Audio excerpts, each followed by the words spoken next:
Welcome back to the Cyber Pulse from Bootstrap Cyber. This is the show where I highlight what's moving the cybersecurity industry. The stuff that changes how teams work, how vendors build, and how careers evolve. Early January always brings a flood of 2026 predictions, but most of them miss the point.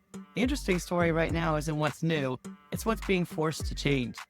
AI is compressing time, identity is becoming operational infrastructure, security platforms are being questioned by the very teams they were supposed to simplify. Hiring is slowing, not because security doesn't matter, but because leaders are trying to figure out what work still requires humans. I'll share with you 6 signals from credible, neutral sources that tell us how cybersecurity is being reshaped heading into 2026. From how defenders work, to how vendors consolidate, to how security teams are being staffed and evaluated. As always, links to the sources I reference are in the description. And don't forget to like and subscribe, it really helps my channel.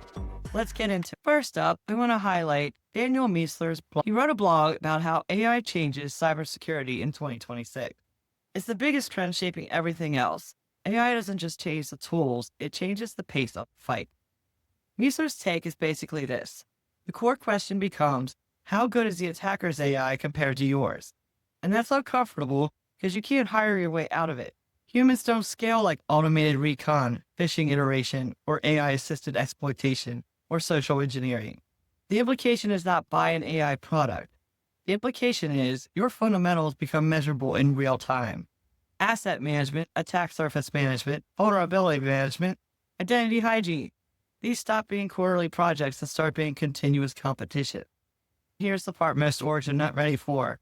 If AI compresses the time from weak signal to real incident, then your internal friction becomes an attack surface. Slow approvals, unclear ownership, messy inventories, identity sprawl. AI makes those gaps louder. So in 2026, the question I'd put to every team is, where does your security program still require humans to manually stitch together reality? Because that's the part attackers are going to race through. On the jobs front, there's a real mood shift heading into 2026, and it's not just vibes. The Wall Street Journal piece basically frames it as a quiet rebalancing. Companies are still taking security seriously, but they're redirecting spend. Instead of automatically adding headcount, a lot of teams are pushing labor costs into automation and AI-driven tooling. There's some hard data in here that's worth repeating. CompTIA numbers cited by Wall Street Journal show new U.S. cybersecurity job postings falling to 9,215 in November 2020. That's down from 12,071 in January 2025. That's not cyber is dead, but it is a cooling signal. The part I want to underline for listeners is this. It hits junior roles first. When budgets get tight and automation can absorb repetitive triage work, teams stop hiring extra hands and start hiring for judgment and specialization. So if you're building a security career in 2026, the pitch can't just be, I can do alerts. You need to show that you can reduce uncertainty for the business, prioritize risk, validate what matters, and make decisions auditable. Identity is having its gravity moment in 2026, and dark reading lays out why in a way that's actually usable. First, it's not just human identity anymore. The article calls out agentic AI as a driver of identity risk. If agents are starting to touch core business processes, over-permissioned agents and weak guardrails turn into real exposure. Second, identity tool sprawl is brutal. It cites a media research that a single critical identity-related alert can take 11 person-hours to investigate and remediate on average. That is the opposite of identity as a solved problem. And third, the org chart is part of the threat model. A recommendation here is tighter identity SOC collaboration, plus investment in things like identity security posture management and identity threat detection and response to speed up response. So the CyberPulse takeaway is simple. If your security program still treats identity as a back office admin function, 2026 is going to punish that assumption. Identity is now operational security. Next up, Dark Reading talks about startup trends shaking up browsers and SOC automation. This Dark Reading piece is basically a pay attention here list, and is focused on where security work is moving, not where vendor decks wish it would move. The first trend, browsers become the primary battleground. The argument is that the browser is where work happens. SaaS, identity, prompts, OAuth grants, productivity apps. So attackers don't need to leave the browser to do damage. Second, AppSec gets reshaped by AI code generation. The article points to startups trying to secure not just the code, but the upstream intent, the prompts, the requirement, documents that drive generated code. That's a real shift in where security reviews can happen. Third, SOC agents versus humans. It calls out the emerging economics conversation. AI SOC agents and AI MDR models competing to absorb Tier 1 and Tier 2 work at a lower cost, especially in the mid-market. So my question for 2026, if you're defending like the endpoint is the center of the universe, are you already behind? Because a lot of attacker activity and a lot of business activity is happening one layer up. Okay, this next one is a bit spicy, but we need to be transparent. It's published on the Hacker News as an expert insights piece, as contributed by a Bitdefender product marketing leader.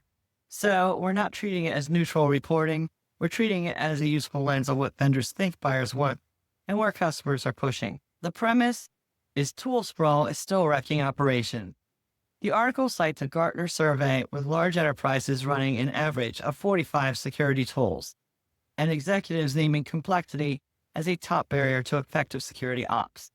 Then it gets to the real point. Consolidation doesn't automatically equal integration.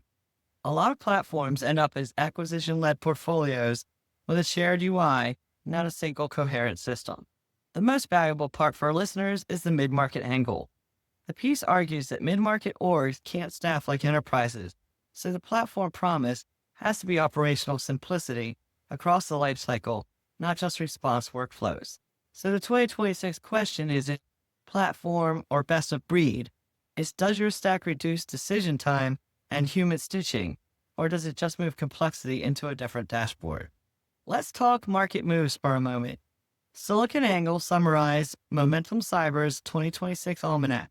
And the point is, the market is paying up for category-defining assets, especially in cloud security and identity. The headline numbers are big. The report says cybersecurity M&A hit $102 billion in disclosed deal value across 398 transactions in 2025. With a major year-over-year jump in value, it also notes strategic acquirers dominated deal value, meaning big tech and big security are driving a lot of the consolidation energy. Funding-wise, it calls out AI security overtaking risk and compliance as the most funded category, describing AI security as the fastest forming subsector in cyber. So, this is a map of where buyers think pain is becoming existential. Identity, cloud, AI native security. And the subtext is point products that don't integrate into a broader workflow are going to have a harder time surviving procurement scrutiny in 2026. That's it for this week's Cyber Pulse. We've learned that AI is accelerating everything, including weaknesses. Identity is no longer a side system. Platforms only matter if they actually reduce decision time. And the market is rewarding teams and technologies that acknowledge those realities instead of papering over them. If you work in cybersecurity, these signals are worth paying attention to. I'll be back next week with more of the Pulse. Until then, it's time to get back to business. Keep hacking your success.